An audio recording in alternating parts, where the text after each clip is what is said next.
নমস্কার, আজকে বানাবো আমি কুমড়ো পাতা দিয়ে শুটকি মাছের বড়া। তার জন্য কুমড়ো পাতা নিয়ে নিয়েছি, আর এখানে পেঁয়াজ কুচু করে কেটে নিয়েছি, আর লঙ্কা দিয়ে দিলাম। লঙ্কা, লবণ, হলুদ দিয়ে ভালোভাবে মাখতে হবে। লবণ দিয়ে দিচ্ছি, এখন হলুদ পরিমাণ মতো দিচ্ছি। ভালো করে হাত দিয়ে মেখে নেব।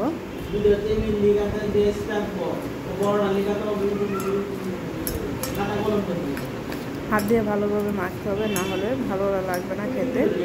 এই দেখুন, আমার হাত দিয়ে মাখা হয়ে গেছে। এখানে কুমড়ো পাতা, দুটো কুমড়ো পাতা একসাথে নিয়ে তাতে বাঁশ পাতা শুকনো মাছটাকে দিলাম, দিয়ে তার উপরে আবার মাখাটা দিয়ে ভালো করে এটাকে ফুল করে নেব। ভালো করে ফুল করতে হবে, না হলে যখন আমি কড়াইয়ে তেলে ছাড়বো তখন ফুলে যাবে। দুপিট করে করতে হবে। এখানে আমার ফুল করা হয়ে গেছে। একটা কড়াইয়ে তেল গরম করার জন্য দিয়ে দিয়েছিলাম।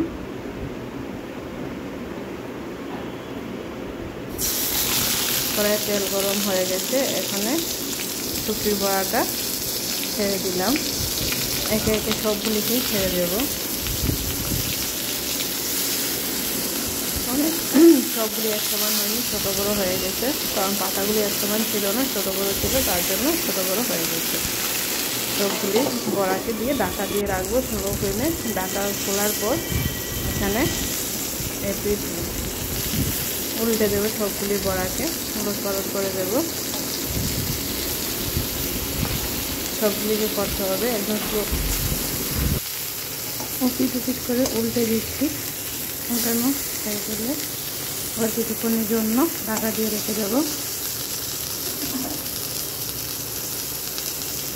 এই দেখুন, ঢাকা খুলে দুনো পিঠ ভালোভাবে কিছুক্ষণ ভালোভাবে করে নিয়েছি।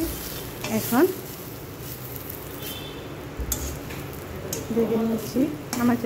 আমার শুটকি মাছের বড়া হয়ে গেছে। আমার চ্যানেলটা ভালো লাগে, সাবস্ক্রাইব করে দেবেন।